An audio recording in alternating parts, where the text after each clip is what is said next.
भक्तों, जो महिलाएं शाम के वक्त तुलसी के नीचे दीपक जलाती हैं, वह मेरी बात कान खोलकर सुन लें। नहीं तो यह एक छोटी सी गलती आपका पूरा घर बर्बाद कर देगी। आपके घर में अकाल मृत्यु, गरीबी, कंगाली, बीमारी और नकारात्मक शक्तियां प्रवेश करने लग जाएगी। भक्तों, आज जो रहस्य मैं आपको बताने जा रहा हूं वो साधारण नहीं है। ये बात हर उस महिला को जाननी चाहिए जो रोज शाम को तुलसी के सामने दीपक जलाती है, क्योंकि यह केवल एक पूजा नहीं बल्कि एक गहरा आध्यात्मिक नियम है जो गरुड़ पुराण में बहुत ही सुंदर तरीके से समझाया गया है। देखिए, गरुड़ पुराण कोई आम ग्रंथ नहीं है। इसमें जीवन की छोटी से छोटी बातों को इतनी बारीकी से बताया गया है कि अगर हम उसे सही से समझ लें तो जीवन में कोई भ्रम ही न रहे। और जहां बात तुलसी माता की हो तो समझ लीजिए कि यह कोई आम पौधा नहीं बल्कि देवी का ही एक रूप है, जिनकी पूजा हर सनातनी घर में होती है। आपने देखा होगा, हमारे घरों में सुबह शाम महिलाएं तुलसी माता के आगे दीपक जलाती हैं। यह परंपरा सिर्फ एक रस्म नहीं है, इसके पीछे कई गहरे रहस्य छिपे हुए हैं।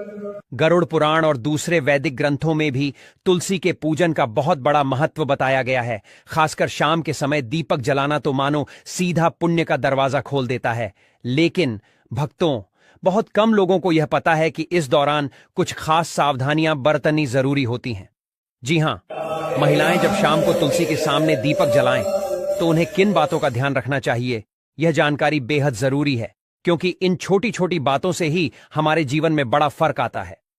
भक्तों, आगे बढ़ने से पहले अगर आप भी चाहते हैं कि माता लक्ष्मी का आशीर्वाद आपके ऊपर सदैव बना रहे, तो इस वीडियो को एक लाइक करके आपके अपने चैनल को सब्सक्राइब कर लें और कमेंट बॉक्स में जय लक्ष्मी माता लिखकर अपनी हाजिरी अवश्य से लगाए।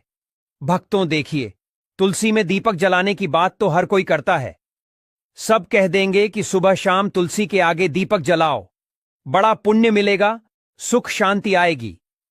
लेकिन क्या किसी ने आपको यह बताया कि अगर इस पूजा के दौरान कुछ छोटी छोटी गलतियां हो जाएं, तो वही दीपक आपके जीवन का अंधेरा बन सकता है। भक्तों, कई बार हम जाने अनजाने में ऐसे कर्म कर बैठते हैं जो सीधा सीधा महापाप की श्रेणी में आते हैं, और फिर घर से बरकत चली जाती है, धन दौलत, सुख शांति सब जैसे रुठ जाते हैं। क्योंकि घर की तुलसी कोई साधारण पौधा नहीं है, उसमें मां लक्ष्मी और मां अन्नपूर्णा का वास होता है। वहीं से आपके घर की खुशियां पलती हैं। भक्तों, हर घर की तुलसी कुछ न कुछ कहती है। वो सिर्फ एक पौधा नहीं, घर की आत्मा होती है। आपने देखा होगा, कोई तुलसी को आंगन में रखता है, कोई बालकनी में, तो कोई छत पर। लेकिन शास्त्रों में तुलसी का स्थान साफ साफ बताया गया है, घर के बाहर एक साफ सुथरी क्यारी में, ताकि वो घर में प्रवेश करने वाली हर नकारात्मक ऊर्जा को वहीं रोक दे, उसे अपने भीतर समा ले। और जब आप तुलसी के सामने दीपक जलाएं तो दिशा का ध्यान जरूर रखें। आपका मुख हमेशा पूर्व या उत्तर की ओर होना चाहिए, क्योंकि ये दिशाएं माता तुलसी के लिए सबसे शुभ मानी गई हैं। इसी से ऊर्जा का प्रवाह भी सकारात्मक होता है और आपके जीवन में सुख, शांति और उन्नति अपने आप आने लगती है। भक्तों, आज के दौर में ऐसा कोई घर नहीं बचा जहां झगड़े न होते हों। एक खत्म होता नहीं कि दूसरा शुरू हो जाता है। परिवारों में तनाव जैसे रोज की बात हो गई है। लेकिन हमारे शास्त्र इस सब का हल बहुत पहले से जानते हैं, और उसी में एक उपाय है, तुलसी माता का पूजन। देखिए, तुलसी कोई साधारण पौधा नहीं है। कई बार घर की सारी ऊर्जा, सारी स्थिति इसी पर निर्भर होती है। अगर घर की तुलसी सूख जाए, मुरझा जाए या पनपे ही ना, तो समझ लीजिए कि कुछ तो गलत चल रहा है। माना जाता है कि ऐसा तब होता है जब घर में नकारात्मक शक्तियों का वास हो या पितृदोष हो, क्योंकि जहां पितृदोष होता है वहां तुलसी पनप नहीं पाती, और जब तुलसी कमजोर हो जाती है, सूख जाती है, तो मां लक्ष्मी भी उस घर में प्रवेश नहीं करती। इसलिए यह बहुत जरूरी है कि तुलसी का पौधा हमेशा हरा भरा और स्वच्छ रखा जाए। टूटी फूटी सूखी तुलसी के सामने दीपक जलाना तो बिल्कुल भी नहीं चाहिए। चाहे महिला हो या पुरुष, दीपक हमेशा उसी तुलसी में जलाएं जो पूर्णतः स्वस्थ हो, हरी हो, उसमें पत्तियां हों और टहनियां जीवंत हों। क्योंकि भक्तों, खंडित तुलसी में जलाया गया दीपक घर की एकता को भी खंडित कर देता है। परिवारों में बिखराव आ जाता है और सुख शांति धीरे धीरे दूर चली जाती है। इसीलिए तुलसी के पास साफ सफाई का विशेष ध्यान रखें, क्योंकि यह स्थान शुद्धता का प्रतीक होता है। शास्त्रों में कहा गया है, गोमूत्र के बाद अगर इस धरती पर कोई चीज सबसे पवित्र मानी गई है तो वो है तुलसी। भगवान श्री कृष्ण भी इसे अपने गले में धारण करते हैं। और जब आप सूर्यास्त के समय यानी दिन और रात के संधि काल में तुलसी माता को दीपक अर्पित करते हैं तो समझिए कि आप अपने घर के अंधेरे को नहीं, अपने जीवन की सारी परेशानियों को प्रकाश में बदल रहे होते हैं। क्योंकि कहते हैं कि जो इंसान रात के समय अपने घर की तुलसी में दीपक जलाता है उस इंसान के जीवन में फिर अंधेरा ही रहता है और अंधकार ही रहता है। क्योंकि कहते हैं कि रात के समय जलाया हुआ दीपक हमेशा घर की रोशनी छीन लेता है और वह घर की सारी रोशनी को अपने अंदर अवशोषित कर लेता है। भक्तों, हमारा शास्त्र बहुत कुछ कहता है, लेकिन आज के इस जमाने के कुछ मॉडर्न योग कुछ इतने पढ़े लिखे लोग हो गए हैं कि उन्हें हमारे शास्त्र में बिल्कुल भी विश्वास नहीं है। इसीलिए भक्तों, देखिए, सूर्यास्त के समय, संध्या काल के समय हमें दीपक जलाना चाहिए, जब ना तो रात हो और ना ही पूरी तरह से दिन हो, क्योंकि यह काल भैरोपित और नकारात्मक शक्तियां के सक्रिय होने का समय माना गया है। कहते हैं कि जब शाम का समय होता है तो यह बात तो हमें हर कोई बताता है कि देवी देवता धरती पर घूमते हैं, देवी देवता घर में आते हैं। संध्या के समय हमें घर के दरवाजे खुले रखने चाहिए, लेकिन ध्यान रखिएगा कि तुलसी में दीपक जलाने से नकारात्मक ऊर्जा का नाश होता है। और शाम का समय गरुड़ पुराण के अनुसार काल भैरव जो काल को करते हैं, पित्त जो हमारे घर की सारी चीजों को हमें लौटाते हैं और हमसे प्रसन्न होते हैं, तो फिर हमारा धन्य हो जाता है। जीवन और नकारात्मक शक्तियां के भी सक्रिय होने का समय है, यानी कि यह जो समय रहता है यह नकारात्मक और सकारात्मक दोनों ही तरह की शक्तियां के लिए बेहद प्रभावशाली माना गया है। तो बता देते हैं कि तुलसी में दीपक जलाने से नकारात्मक ऊर्जा का नाश ऐसे होता है कि जब हम तुलसी के पास में दीपक जलाते हैं तो अक्सर आपने देखा होगा कि उस तुलसी के आसपास जब हवा चलती है तो जोर जोर से कभी कभी हवा चलती है तो हमारा दीपक बुझता नहीं है। क्यों नहीं बुझता है? क्योंकि तुलसी माता स्वयं उस दीपक की रक्षा करती है, और दीपक की रक्षा करना मतलब कुल की रक्षा होना। और जब हमारे कुल का रक्षक स्वयं भगवान है तो फिर कोई भी हमारा बाल भी बांका नहीं कर सकता है। भक्तों, इसलिए महिलाओं को ध्यान रखना चाहिए कि तुलसी में शाम के वक्त दीपक जलाते समय कुछ छोटी छोटी गलतियां हैं जिन्हें करने से बचना चाहिए और भूल कर भी नहीं करना चाहिए। देखिए भक्तों, तुलसी जो होती है उसमें दीपक लगाने के भी कई सारे प्रकार बताए गए हैं कि शुद्ध घी का दीपक सबसे सर्वोत्तम माना गया है। शास्त्रों के अनुसार गौरव पुराण में यह लिखा है कि जो इंसान शुद्ध घी का दीपक जलाता है उस इंसान की जिंदगी तो शुद्ध होती ही है, उस इंसान के जीवन में कभी धन धान्य की कमी नहीं होती है। यदि घी उपलब्ध ना हो तो आप तिल के तेल का दीपक भी लगा सकते हैं, क्योंकि तिल के तेल का दीपक भी उचित है। भक्तों, रिफाइंड तेल का उपयोग बिल्कुल भी नहीं करना चाहिए, यह पूरी तरह से अपवित्र माना गया है। भक्तों, जो महिलाएं रिफाइंड तेल, सरसों का तेल उपयोग करती हैं वह थोड़ा सा सावधान रहे, क्योंकि इस तरह का दीपक जलन से माता लक्ष्मी रुष्ट हो सकती है, कृपा बरसाने की जगह कृपा छीन भी सकती है, और दीपक की दिशा का भी विशेष ध्यान रखना चाहिए। क्या हो गया है आज के समय में लोगों को कि यह सब छोटी छोटी चीजों का ध्यान नहीं रखते हैं, और फिर जब परेशानी आती है, फिर जब कष्ट आते हैं, फिर जब दुख आता है तो भगवान को कोसने लग जाते हैं, लेकिन पीछे मुड़कर अपनी गलती नहीं देखते। लेकिन भक्तों देखिए, अगर आप जो गलती कर रहे हैं तो मैं आपको बता रहा हूं, तो आज से ही आप इन गलतियों में सुधार करने की कोशिश करें कि दीपक का मुख पूर्व या उत्तर दिशा की ओर रखें। इससे जीवन में धन, आरोग्य और सुख शांति आती है। इससे जीवन में मां लक्ष्मी की कृपा मिलती है। इससे जीवन धन्य हो जाता है। साथ ही भक्तों, इतना जरूर आप ध्यान रखिएगा कि दीपक की बातें हमेशा लंबी होनी चाहिए और सफेद रुई की होनी चाहिए। जब भी हम दीपक में बातें लगाएं और वह बाती अगर पूरी तरह से जल जाती है तो भी यह बहुत शुभ प्रतीक माना जाता है। भक्तों, दीपक की बाती को हमेशा लंबा ही रखें, और यदि संभव हो तो पंचमुखी दीपक जलाना और भी फलदायक होता है, क्योंकि उसमें आपका ना तो ज्यादा घी लग रहा है ना ही ज्यादा तेल लग रहा है। पंचमुखी दीपक जलाने से जो 5 तत्व होते हैं, वह 5 तत्वों का पूरा प्रभाव हमें हमारे ग्रहों के पर और हमारे जीवन पर और हमारे घर पर होते हुए दिखता है। भक्तों, पंचमुखी दीपक जलना और भी फलदायक होता है। और मंत्र और भावना, दीपक जलाते समय माता से यह प्रार्थना करें कि तमेव माता च पिता तमेव तमेव बंधु सखा तमेव और श्रद्धा भावना के बिना यह अनुष्ठान अधूरा माना जाता है। इसलिए हमारे मन में श्रद्धा जरूर होनी चाहिए, क्योंकि देखिए, श्रद्धा होना इसलिए जरूरी है क्योंकि आज के समय में अगर हम कोई भी काम करेंगे, चाहे वह धर्म से रिलेटेड हो, चाहे भगवान से रिलेटेड हो, उसमें अगर हम विश्वास नहीं रखेंगे तो हमें फिर पूरा फल नहीं मिलेगा। इसलिए भक्तों, दीपक जलाते समय ऐसे छोटे छोटे चीजें हमें जरूर करना चाहिए। और ध्यान रहे कि आप कभी भी नंगे पांव ना रहे, लेकिन चप्पल पहनकर भी तुलसी के पास ना जाएं। तुलसी माता को तुल्य माना जाता है, इसलिए वहां पर चप्पल जूते पहनकर जाना महापाप समझा जाता है। और इस महापाप का खामियाजा हमें बहुत बुरी तरह से भुगतना पड़ता है।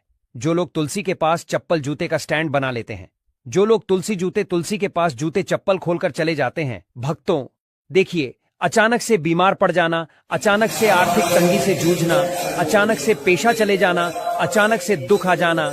इसलिए तुलसी माता के पास कभी भी जूते चप्पल पहनकर नहीं जाना चाहिए। और महिलाएं मासिक धर्म के समय तो भूलकर भी तुलसी को स्पर्श न करें। इस समय शरीर से निकलने वाली ऊर्जा तुलसी की सुखम शक्ति को प्रभावित कर देती है। और केवल दूर से ही श्रद्धा रखें, इस प्रश्न न करें तुलसी के कारण। भक्तों देखिए, जीवन में बहुत सारी चीजें महत्व रखती हैं, और यह गरुड़ पुराण में वर्जित बताया गया है कि तुलसी के पत्ते शाम के बाद कभी नहीं तोड़ने चाहिए। ऐसा करने से परिवार की समृद्धि में रुकावट आती है। हाथ गंदे हो तो दीपक ना जलाएं। में कहा गया है कि बिना स्नान और साफ हाथों से पूजा ना करें। इसलिए तुलसी पूजा से पहले हाथ पैर धोना जरूरी है। कई महिलाएं क्या करती हैं कि सुबह से शाम तक बैठी रहती हैं, सो जाती है, यह सब चीजें करती हैं और शाम को नहाती नहीं है। तो कोई बात नहीं, देखिए, नहाना जरूरी नहीं है, लेकिन हाथों को पवित्र करना बहुत जरूरी है। और तुलसी में दीपक जलाते समय तुरंत पिट ना फेरे। दीपक जलाने के बाद थोड़ी देर वहां पर बैठकर प्रार्थना करें। खड़े खड़े सकारात्मक प्रार्थना करें, यह अपार सकारात्मक ऊर्जा देता है। और तुलसी दीप जलाने से पहले और तुलसी दीप जलाने के बाद होने वाले अद्भुत लाभ मैं आपको बताता हूं कि तुलसी में दीपक जलाने से वंश पर लगने वाले कष्ट करते हैं, जिससे पितृदोष, काल सर्प दोष से मुक्ति मिलती है। ग्रह दोष, राह केतु का प्रभाव कम होता है, जिसकी वजह से विशेषकर स्त्रियों को संतान सुख, वैवाहिक जीवन में सुधार मिलता है और घर में मां लक्ष्मी का स्थायी वास होता है। आज के समय में पैसों की जरूरत किसको नहीं है भक्तों? पैसों की जरूरत हर इंसान को है। इसलिए शाम के वक्त तुलसी में दीपक जलाने से धन का भी हमें बहुत ज्यादा मात्रा में लाभ मिलता है। शनि, राहु, केतु की दशा में मानसिक शांति मिलती है। मानसिक तनाव, मानसिक भय, असुरक्षा और भ्रम जैसी भावनाओं कम होती है। अब भक्तों देखिए, तुलसी में दीपक जलाने के पीछे का रहस्य गरुड़ पुराण बताया गया है। और गरुड़ पुराण की दृष्टि से देखा जाए में तो यह कितना शुभ होता है और किस हद तक हमारे जीवन में भक्तों चमत्कारी हो सकता है। गरुड़ पुराण के अनुसार तुलसी साक्षात लक्ष्मी रूप है और शाम के समय जब अंधकार बढ़ता है तब नकारात्मक शक्तियां जागृत होती हैं। तो उस समय तुलसी माता में दीपक जलाने से घर का ऊर्जा क्षेत्र शुद्ध होता है, पितरों को तर्पण जैसा पुण्य मिलता है, भूत प्रेत बाधाएं समाप्त होती हैं, संतान सुख, वैवाहिक सुख और स्वास्थ्य का वरदान हमें मिलता है। भक्तों देखिए, अंत में महिलाओं के लिए कुछ विशेष सावधानियां हैं। यदि आप गर्भवती हैं तो तुलसी में दीपक जलाते समय पीले वस्त्र पहने। इससे होगा यह कि आपकी संतान जो भी पैदा होगी एकदम स्वच्छ, मानसिक रूप से स्थिर पैदा होगी, यानी कि दिमाग में कई भी तरह के कोई भ्रम नहीं आएंगे। और भक्तों, पीले वस्त्र पहनना इसलिए भी शुभ होता है ताकि पेट में पल रही संतान के ऊपर सकारात्मक प्रभाव पड़े, क्योंकि पीले रंग को बहुत शुभ माना गया है। भगवान विष्णु को भी पीला रंग बहुत प्रिय है। और भक्तों, शाम के वक्त तुलसी को जल न चढ़ाएं, यह अपवित्र माना गया है। इससे आप तुलसी देवी का अपमान कर रहे हैं, इससे आप तुलसी देवी को रुष्ट कर रहे हैं। और तुलसी के आसपास कभी भी झाड़ू को ना लगाएं, क्योंकि तुलसी के आसपास झाड़ू लगाने से हमारे घर में वास्तु दोष उत्पन्न होता है, यह अनिष्ट फल देता है। भक्तों, तुलसी के आसपास ना तो कभी झाड़ू लगाना चाहिए, और कुछ महिलाओं की आदत होती है कि तुलसी के आसपास ही झाड़ू लगाकर उस झाड़ू को वहीं पटक देती है। यह भी आपकी सबसे बड़ी मूर्खता है। देखिए, तुलसी के आसपास कभी भी झाड़ू लगाकर नहीं पटकना चाहिए, और ना ही तुलसी माता के आसपास कभी हमें झूठा सामान रखना चाहिए। जब हम तुलसी माता को भोग भी लगाते हैं तो भोग लगाने के थोड़ी देर बाद उस भोग को तुरंत उठा लीजिए और सब लोगों में बांट दीजिए। सुबह का भोग शाम तक पड़े रहने देना सही नहीं है और शाम का भोग सुबह तक पड़े रहने देना भी सही नहीं है। जब दीपक जलकर रांझ हो जाए तब आप उस भोग को उठाकर सब में बांट दीजिए। और देखिए, तुलसी माता के आसपास लोग कई बार क्या करते हैं कि कूड़ादान रख देते हैं। अरे मूर्ख हो क्या, कूड़ादान सबसे अपवित्र चीज मानी जाती है। उसमें झूठा हमारे पैर के नीचे आया हुआ कचरा सब कुछ रहता है। और अगर तुम उस चीज को ले जाकर तुलसी माता के आसपास, तुलसी माता की क्यारी के आसपास रखोगे तो फिर तुम्हारे जीवन का दुर्भाग्य होगा या नहीं होगा? तुम्हें बताओ, आप अपना दुर्भाग्य चाहते हैं तो जो गलतियां मैंने बताई है उनको करने से आज ही बच ले। बच जाना तो इससे आपके सौभाग्य में वृद्धि होगी और माता लक्ष्मी आपको अपूर्व मात्रा में धन देगी, अपूर्ण मात्रा में खुशियां देगी। जीवन में कभी किसी चीज की कमी नहीं होगी। देखिए भक्तों, तुलसी के आसपास हमें स्वच्छता जरूर रखना चाहिए और सबसे पहली बात कि पवित्रता भी जरूर रखना चाहिए। तुलसी में हमें सप्ताह में एक बार तो गोमूत्र का छिड़काव अवश्य ही करना चाहिए, या जहां पर तुलसी विराजमान है वहां पर भी तुलसी के आसपास गोमूत्र जरूर छिड़कना चाहिए। भक्तों, तुलसी के पौधे के नीचे दीपक जलाने की परंपरा बहुत ही प्राचीन और चमत्कारी मानी जाती है। हमारे शास्त्रों में तुलसी को माता लक्ष्मी का ही रूप कहा गया है और जब कोई महिला श्रद्धा और विश्वास से तुलसी माता की पूजा करती है, विशेष रूप से दीपक जलाकर, तो वह न केवल अपने जीवन की नकारात्मक शक्तियों को समाप्त करती है बल्कि अपने घर में लक्ष्मी जी की कृपा को भी स्थायी कर लेती है। अब देखो बेटी, जब तुम तुलसी के नीचे दीपक जलाती हो ना, तो तुम्हारा वह कार्य एक तरह से साधना बन जाता है। वह साधना जिसमें अग्नि, वायु, पृथ्वी, जल और आकाश, इन पांचों तत्वों का संतुलन बनता है। दीपक में जो घी या तेल होता है वह पृथ्वी तत्व का प्रतीक होता है। उसकी बाती जब जलती है तो अग्नि और वायु का समागम होता है और जब उस लौ से तुलसी माता की सुगंधित पत्तियां स्पर्श करती हैं तो जल तत्व का स्पर्श होता है। और अंत में जब तुम प्रार्थना करती हो तब आकाश तत्व के माध्यम से तुम्हारी ऊर्जा सीधा भगवान तक पहुंचती है। यही कारण है कि तुलसी के नीचे दीपक जलाना एक साधारण धार्मिक क्रिया नहीं है, ये तो एक दिव्य यज्ञ बन जाता है। बेटी, तुलसी केवल एक पौधा नहीं है, वह हमारे घर की रक्षा करती है। तुलसी माता को नारायण की पत्नी कहा गया है और जब नारायण की पत्नी स्वयं तुम्हारे घर के आंगन में खड़ी है और तुम रोज साय समय उनके चरणों में दीपक जलाकर उन्हें प्रणाम करती हो, तो सोचो लक्ष्मी माता कैसे प्रसन्न नहीं होंगी। लक्ष्मी जी स्थायित्व चाहती हैं। वह वहां रुकती हैं जहां उन्हें अपनापन मिलता है, जहां पवित्रता होती है और जहां स्त्रियां सच्चे मन से उनकी उपासना करती हैं। और तुलसी में दीपक जलाना उस अपनापन और पवित्रता की पराकाष्ठा है। जब दीपक की लौ तुलसी के पत्तों पर झलकती है तो वह दृश्य स्वर्ग से भी सुंदर होता है और उस पल माता लक्ष्मी स्वयं उस घर में प्रवेश करती हैं जहां तुलसी माता की सेवा हो रही हो। बेटी, इस बात को समझो कि जब एक महिला तुलसी के नीचे दीपक जलाती है तो वह केवल पूजा नहीं कर रही होती, वह अपने पूरे परिवार की सुरक्षा और समृद्धि की कामना कर रही होती है। उसकी हर लौ में एक प्रार्थना होती है, पति की लंबी उम्र की, बच्चों की तरक्की की, घर की बरकत की और जीवन के हर दुख को हरने की।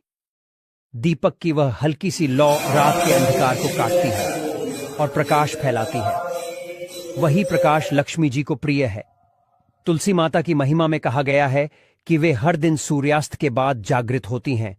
सुबह वे विश्राम करती हैं और रात को जागती हैं। इसीलिए जब तुम साय समय दीपक जलाती हो तो तुम तुलसी माता को उनके जागृत स्वरूप में प्रणाम कर रही होती हो। यह समय बहुत शक्तिशाली होता है। यही वह समय होता है जब देवता पृथ्वी पर ऊर्जा भेजते हैं और दान, पूजा और आराधना का सबसे बड़ा फल इसी समय मिलता है। अब कोई पूछे कि क्या केवल दीपक जलाने से सब कुछ ठीक हो जाएगा? नहीं बेटी, उसका भाव भी पवित्र होना चाहिए। दीपक तो माध्यम है, लेकिन तुम्हारा मन अगर शांत और श्रद्धावान है तो वह दीपक खुद लक्ष्मी को बुला लेगा। लेकिन अगर तुम केवल रिवाज के नाम पर या किसी डर से दीपक जला रही हो तो वह मात्र अग्नि है, पूजन नहीं। अब इस प्रक्रिया के कुछ नियम भी होते हैं, लेकिन डरने की जरूरत नहीं। यह नियम ऐसे नहीं है कि पालन ना हो पाए। जैसे कि साईं सूर्यास्त के बाद तुलसी माता के सामने दीपक जलाना चाहिए, वह भी मिट्टी या पीतल के दीपक में घी का या तिल के तेल का। तुलसी के पास कभी भी चमड़े की चप्पल पहनकर मत जाना और ना ही अपवित्र होकर। स्त्रियों को मासिक धर्म के दिनों में तुलसी के पास नहीं जाना चाहिए, क्योंकि वह समय शरीर की शुद्धि का होता है, न कि पूजा का। जैसे ही दीपक जलाओ, उस लौ को निहारो और उस लौ में तुलसी माता को देखो। उनसे बात करो। कहो, हे तुलसी माता, आप लक्ष्मी का स्वरूप हो।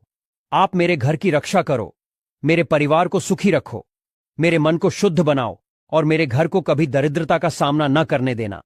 यह कहकर जब तुम हाथ जोड़ोगी और दीपक की लौ तुम्हारे चेहरे को रोशन करेगी, तो समझ लेना कि वह रोशनी सीधे तुम्हारे भाग्य को भी प्रकाशित कर रही है।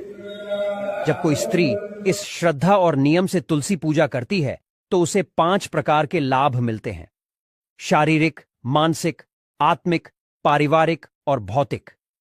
उसके जीवन की कठिनाइयां धीरे धीरे मिटने लगती हैं। घर में शांति और समृद्धि का वास होता है। पति पत्नी के रिश्तों में मधुरता आती है। बच्चों का स्वास्थ्य और बुद्धि तेज होती है। घर के खर्चों में संतुलन आता है। और सबसे बड़ी बात, घर की स्त्री को वह आत्मबल प्राप्त होता है जिससे वह हर परिस्थिति में डटकर खड़ी रह सकती है। कुछ महिलाएं सोचती हैं कि दीपक जलाने का मतलब केवल एक क्रिया है, लेकिन सच यह है कि यह एक ऊर्जा का प्रवाह है।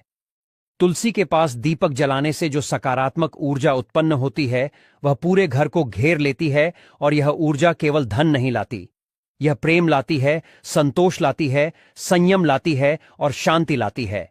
बेटी, आजकल की दुनिया में जब हर कोई तनाव, चिंता और डर के साए में जी रहा है, तो ऐसे समय में तुलसी के पास जाकर दीपक जलाना सबसे बड़ा मानसिक उपचार है। वह लौ जब जलती है तो मन में शांति फैलती है। तुम ध्यान से देखना, जिस दिन तुम तुलसी के नीचे दीपक जलाकर बैठोगी और मन में एयू श्री महालक्ष्मी नमः का जाप करोगी, उस दिन तुम्हारा मन शांत होगा, आंखों में नमी होगी और हृदय में विश्वास होगा कि सब कुछ अच्छा होगा। तुलसी माता की सेवा में अगर थोड़ा सा ध्यान दिया जाए तो जीवन बदल सकता है। कई महिलाएं जिन्हें बार बार बीमारियां घेर लेती हैं या जो बहुत ज्यादा चिंता करती हैं, अगर वे केवल 21 दिन तक लगातार तुलसी के नीचे दीपक जलाएं और माता से प्रार्थना करें, तो उनके शरीर की रोग प्रतिरोधक क्षमता भी बढ़ती है। और तो और, यह क्रिया घर की वायु को भी शुद्ध करती है। आज के जय मां लक्ष्मी। दोस्तों, आजकल बहुत से लोग अपनी जिंदगी को बर्बाद कर रहे हैं, क्योंकि कुछ लोग दान करते समय ऐसी चीजें देते हैं जो दान नहीं करनी चाहिए। श्री कृष्ण ने कहा कि जो भी व्यक्ति इन 3 चीजों में से किसी को देता है, वह अपने आप को बर्बाद कर रहा है और अपना भाग्य अपने आप खराब कर रहा है। अगर आप भी इन 3 चीजों में से किसी को दूसरे की भलाई के लिए देता है, तो वह अपना भाग्य स्वयं खराब करता है। और दोस्तों, गुरुजी ने एक उपाय भी बताया है। कई लोग अपने घर में 100% विश्वास के साथ उनके बताए गए रास्ते पर चलते हैं और घर की दिशा और दशा दोनों ही बदल देते हैं। आजकल इंसान ही अपने पैरों पर कुल्हाड़ी मारने लगा है। अर्थात कहने का मतलब यह है कि खुद ही गलती करता है, फिर कहता है, हे भगवान, तुमने मेरे साथ ऐसा क्यों किया, और भगवान को दोष देने लगता है। और आप भी यह गलती अपने घर में कर रहे होंगे। अभी आपके घर में नकारात्मक ऊर्जा का आना शुरू हो गया होगा, और जब हम इस तरह के काम करते हैं घर में, तो घर की दशा और दिशा दोनों ही बिगड़ जाती है। दोस्तों, भूलकर भी इन 3 चीजों को किसी को भी ना दें, नहीं तो आपको सड़क पर आने में कुछ वक्त लगेगा। भगवान श्री कृष्ण के अनुसार मनुष्य को अपने घर की चीजें भूल से भी दूसरों को कभी भी दान अथवा भेंट में नहीं देनी चाहिए। इन चीजों के साथ ही घर से लक्ष्मी भी चली जाती है। हमें बचपन से ही सिखाया जाता है कि दूसरों की मदद करने से, दूसरों को दान देने से मनुष्य को पुण्य मिलता है। भगवान श्री कृष्ण के अनुसार जो मनुष्य अच्छे कर्म करते हैं, उन्हें उसका अच्छा फल नहीं मिलता है, परंतु कुछ चीजें ऐसी होती हैं जो आपको भूल से भी दूसरों को नहीं देनी चाहिए, क्योंकि यह चीजें अगर आप दूसरों को देते हैं, तो इन चीजों के साथ आपके घर की सुख समृद्धि भी चली जाती है, क्योंकि इन्हीं चीजों के साथ आपके घर की शांति, सुख, समृद्धि जुड़ी हुई होती है। अगर यह चीजें आप दूसरों को दे देते हैं, तो आपको दरिद्रता का सामना करना पड़ सकता है। कई लोग कहते हैं, यह हमारा घर वास्तुशास्त्र के अनुसार चलना चाहिए। अगर जो व्यक्ति वास्तुशास्त्र के अनुसार नहीं चलता है, तो उसके घर में बर्बादी के लक्षण दिखने लग जाते हैं। आपको बर्बाद नहीं होना है, आपके घर को उन्नति की ओर ले जाना है। आपके घर में रहने वाले हर सदस्य ठीक रहे। रसोई घर में यह गलती मत करना कभी। और ईश्वर कहते हैं कि जो भी व्यक्ति अच्छे तरीके से पूजा पाठ करता है उसे मैं स्वीकार करता हूं, उसकी हर मनोकामना को पूरा करता हूं। वीडियो में आगे बढ़ने से पहले अभी ही वीडियो को लाइक करें और नीचे कमेंट बॉक्स में लिखें सच्चे दिल से जय सीताराम, जय जय मां लक्ष्मी। दोस्तों, विष्णु पुराण में इन चीजों का उल्लेख किया गया है। इन चीजों का संबंध मां लक्ष्मी से माना जाता है और हम सभी जानते हैं कि मां लक्ष्मी का हमारे जीवन में कितना अधिक महत्व है। जिसे घर पर मां लक्ष्मी की कृपा होती है वहां पर सदैव धन, वैभव, सुख, शांति का आगमन होता है। अगर महालक्ष्मी किसी कारणवश रुष्ट हो जाती है तो घर से सुख, संपत्ति और वैभव भी नष्ट हो जाता है। इसीलिए आप यह ध्यान में रखें कि अपने घर में मौजूद ऐसी चीजें जिनका संबंध मां लक्ष्मी से है, दूसरों को कभी उधार ना दें। जो भी व्यक्ति आज इन 3 चीजों को अच्छी तरीके से जान लेगा तो वह व्यक्ति किसी को भी नहीं देगा और उसके घर में सुख शांति रहेगी। आज दोस्तों, कुछ भी हो जाए, आप इन दोस्तों बोलो पार्वती पतेय हर हर महादेव, ओम नमः शिवाय। प्रिय भक्तों, आप सभी को भगवान के द्वारा दिए गए एक अनमोल तोहफे के बारे में बताऊंगी। जिस तोहफे को हम मात्र एक कचरा समझकर फेंक देते हैं, असल में यह कचरा नहीं, हीरे से भी बढ़कर है। आज की वीडियो का विषय बहुत ही सुंदर है, बहुत ही ज्ञानवर्धक वीडियो है और आप कहीं भी चले जाएं ऐसी जानकारी आपको कोई नहीं बताएगा। इस वीडियो में आप अपना तो भला करेंगे ही साथ दूसरों का भी भला कर पाएंगे। दोस्तों, इस वीडियो को आज बिल्कुल भी मिस मत कीजिएगा। वीडियो को अंत तक जरूर मेरा आप सभी से हाथ जोड़कर अनुरोध है। आज मैं आप लोगों को धूप घास के चमत्कारी उपाय बताऊंगी। तंत्र हो या फिर मंत्र हो, हर तरीके से कैसे आप एक छोटी सी धूप से फायदा ले सकते हैं। आज की इस वीडियो में बहुत ही साधारण तरीके से जनसाधारण भाषा में आप सभी को बताऊंगी। यह वे उपाय है जो आपके जीवन को बदल कर रख देंगे। यह आपके जीवन में पूरी तरीके से बदलाव लाएंगे। और दूध घास कोई साधारण घास नहीं होती है। आपने देखा, पूजा पाठ में जितने भी हमारे हिंदू धर्म में अनुष्ठान होते हैं, इनमें दूध घास का उपाय जरूर ही होता है। तो दोस्तों, घास चमत्कारी शक्तियों से भरी हुई होती है।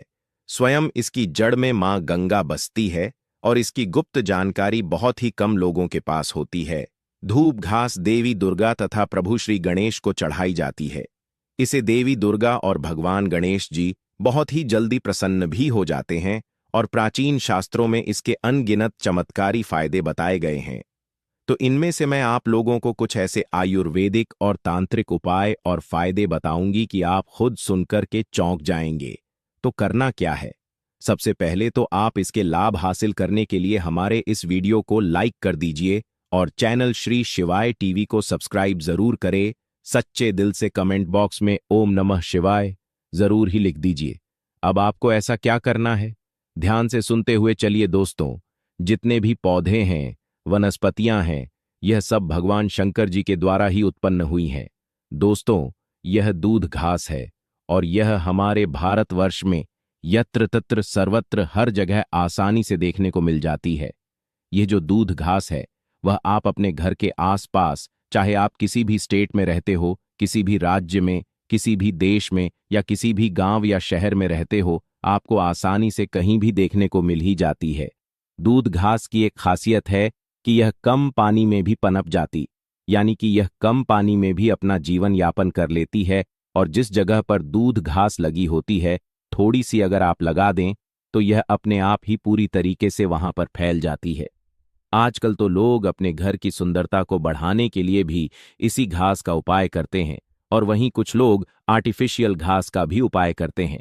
लेकिन हम यही कहेंगे कि आप आर्टिफिशियल की तरफ नहीं बल्कि नेचुरल घास को अपने घर के वातावरण में थोड़ा सा स्थान जरूर दें। यह आपके वातावरण को बिल्कुल ही सुखमय बना देता है। इसकी दैवीय शक्तियों का वास आपके घर में बढ़ता चला जाता है। इसके अलौकिक फायदे भी मैं आपको बताऊंगी, लेकिन सर्वप्रथम इसके आयुर्वेदिक उपाय आपको बताती हूं। इसके बाद मैं आपको इसके दैवीय चमत्कारी उपाय भी बताऊंगी। ये दोनों ही उपाय आपको जानना बेहद जरूरी है। इसके उपाय जानने के बाद आप जो है डॉक्टरी दवाइयों की तरह बिल्कुल भी नहीं भाग पाएंगे। आप अपने निजी जीवन में चल रही हर एक तरह की परेशानी, हर एक तरह के कष्ट इसी साधारण धूप से ठीक कर पाएंगे। बस इस वीडियो को पूरा अंत तक जरूर देखिएगा। आपने देखा भी होगा कि कई लोग जो साधक होते हैं, जो जंगल में रहते हैं, जो लोग अपनी साधना को संपन्न करते हैं, ऐसे लोग दूध घास का उपाय जरूर ही करते हैं। किस तरह से उपाय करते हैं? जैसे जो साधक लोग होते हैं वह लंबे समय तक देवी देवताओं का अनुष्ठान करते ही रहते हैं, साधना कर रहे होते हैं। वह चाहते हैं कि उन्हें भूख ना लगे, लंबे समय तक उन्हें ना लगे और उन्हें खाने पीने की जरूरत ही ना पड़े। तो ऐसे व्यक्ति आज भी जो जंगल में रहते हैं, संत महात्मा लोग, ऐसे लोग दूध घास के रस का उपाय करते हैं। दूध घास का रस निकाल करके वह उसको पीते हैं, जिसकी वजह से 21 दिनों तक वे भूखे रह सकते हैं। आप 21 दिन तक बहुत ही आसानी से साधना को संपन्न कर सकते हैं। हमने एक गुरुजी से इसके बारे में चर्चा भी की थी, तो उन्होंने बताया कि यह शरीर की तासीर को ठंडा रखती है, यह हमारी बुद्धि को भी तीव्र कर काम करती है। दोस्तों, भगवान श्री गणेश की बुद्धि की तरह ही आपकी भी बुद्धि बढ़ जाएगी। इसका प्रतिदिन रसपान करने से मन भी शांत रहता है। जैसे मन में अगर कोई चिड़चिड़ापन है या गर्मी के कारण किसी कारणवश मन हमेशा शांत नहीं रहता है, नींद नहीं आती है, यहां तक कि आयुर्वेद में सांस और बीपी की बीमारी को ठीक करने में भी यह रामबाण तरीके से कार्य करता है। इसका 1 कप रस निकाल के प्रतिदिन 1 महीने तक रस पीने से सांस और बीपी की बीमारी जड़ से ठीक आती है। और चलिए अब मैं आप लोगों को इसके कुछ दिव्य उपाय बताती हूं, लेकिन उससे पहले वीडियो को आप पूरा अंत तक जरूर देखिएगा। मेरी आप सभी से रिक्वेस्ट है, एक बार फिर से बोल रही हूं, आधा बीच में छोड़कर जाने की गलती मत कीजिएगा, क्योंकि आधा अधूरा जो ज्ञान होता है वह खतरनाक ही साबित होता है। दोस्तों, अधूरा ज्ञान लटकती हुई तलवार के समान होता है, इसलिए जानकारी पूरा होना बहुत जरूरी है, और जानकारी के अभाव में आप सही निर्णय भी नहीं ले पाते हैं। और इस वीडियो के आखिर में मैं को एक ऐसा गुप्त उपाय बताऊंगी जो कि आपको धनवान बनाकर रख देगा और आपके जीवन के सारे कष्टों को हर लेगा। दोस्तों, इसके तांत्रिक चमत्कारी उपाय और धार्मिक उपाय इस तरह से है। इसे पीस करके इसका तिलक लगाने से, अर्थात जड़ को पीस करके, यानी कि जो घास की जड़ होती है उसे पीस करके धूप